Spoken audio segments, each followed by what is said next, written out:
You're also an amazing dancer. Thank you. Your one margarita dance had me in stitches Oh my God, for days.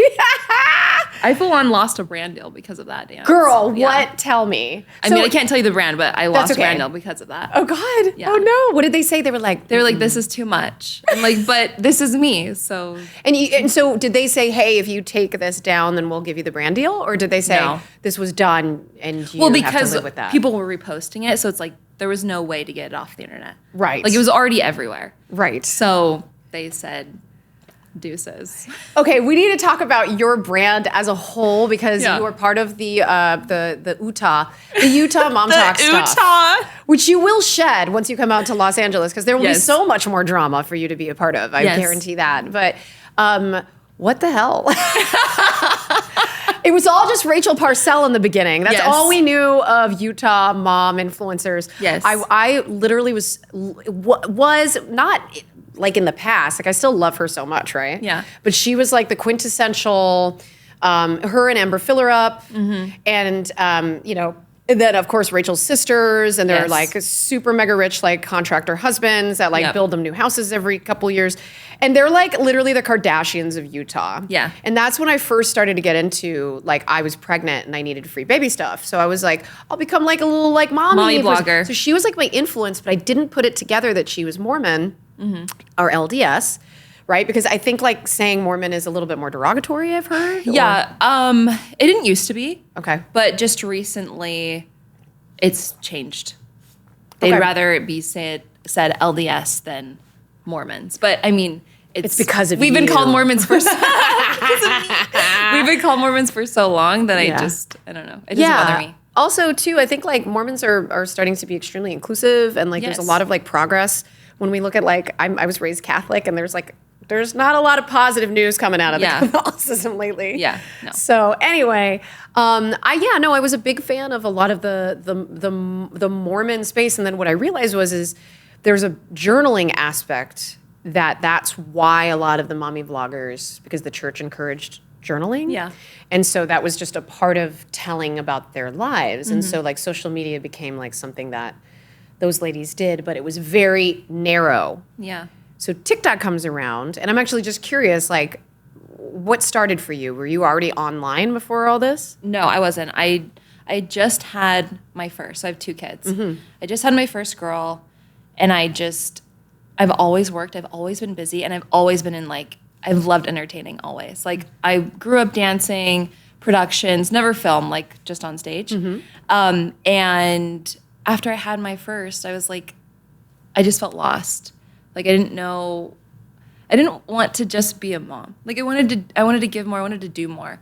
So then TikTok rolls around and I was like, you know what? Like I'm gonna fucking go for this. Like I was like Googling like people like making $40,000, like freaking Jason Derulo and like all of these people.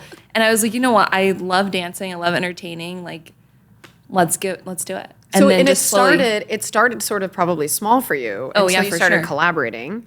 I mean, everybody starts at 0. Yeah. You always start at 0 in anything that you're doing. And so I started at 0. And then as I kept doing it, being persistent, I started meeting people, collaborating with people, getting my name more out there. And then it's just come to what it is now. So when people think about that specific sort of collaborative group, Yeah. also known as MomTok. MomTok. Okay, I was just Yeah. saying that it's not Voldemort, it's MomTok. Oh, God. No, I actually have a really like affectionate way of looking at them, but it's Yeah. because of you that I don't know every single person, but I always followed you. I would Yeah. never unfollow you. Like I love you, and we have this parasocial relationship. Yeah. I didn't even know that she would even consider coming on. Oh, my gosh. Yes, absolutely. Vulnerable, Yeah. much less dressed like Y2K queen.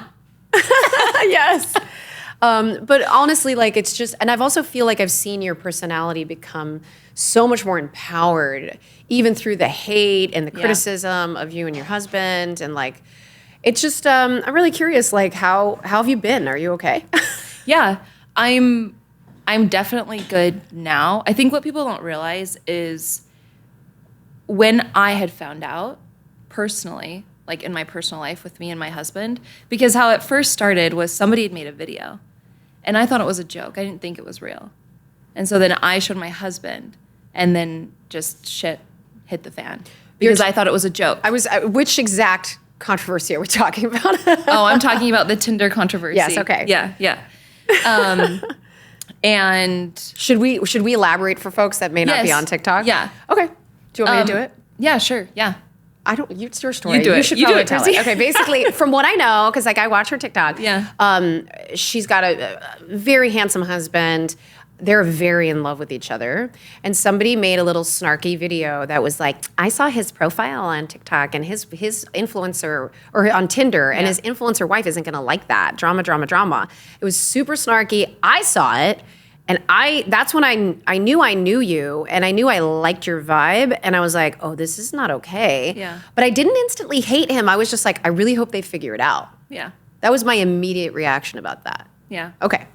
So no, that's on point. And when I had first showed it to him, I was on a family vacation. So obviously he's not going to tell me right then and there. So then later he basically just sat me down and just like spilled everything out to me.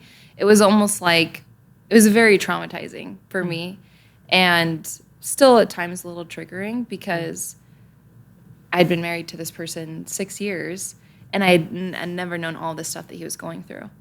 And so I was just like, who the hell am I married to? Like, it was just very shocking at the time. Mm-hmm. So what people don't realize is when I had said that, like, that was so long after, when I had come out and we had like shared our story and explained everything that happened. So I'm doing so much better now, because that was like a year ago that happened. But I mean, we're still working on things, but it's crazy because I've never been happier in my relationship. Because we'd go to couples therapy, and he was like, you need to divorce this past relationship that you have and basically start over. You need to like mourn the death of who you guys were. Yeah.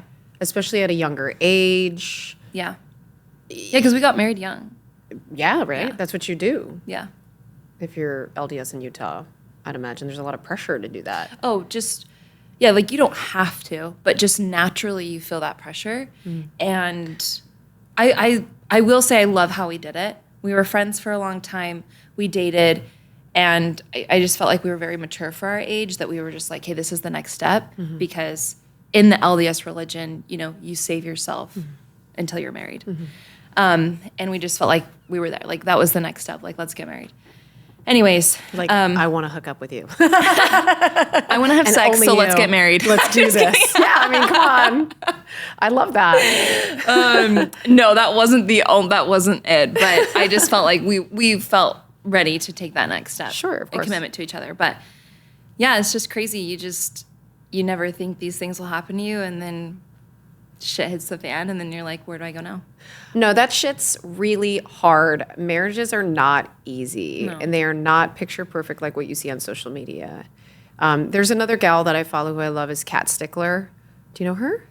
Is she not on your For You page? Why does that sound oh, yes. Kat and Mike. Super cute. And and they had this horrible divorce. They had a and child. She's also huge, and she's like thriving. The difference is that like, y'all are making it work, and that was extremely toxic for her, and she had to move on, right? Yeah. I think that's the first choice you have to make, is do we want to make this work, or are we out?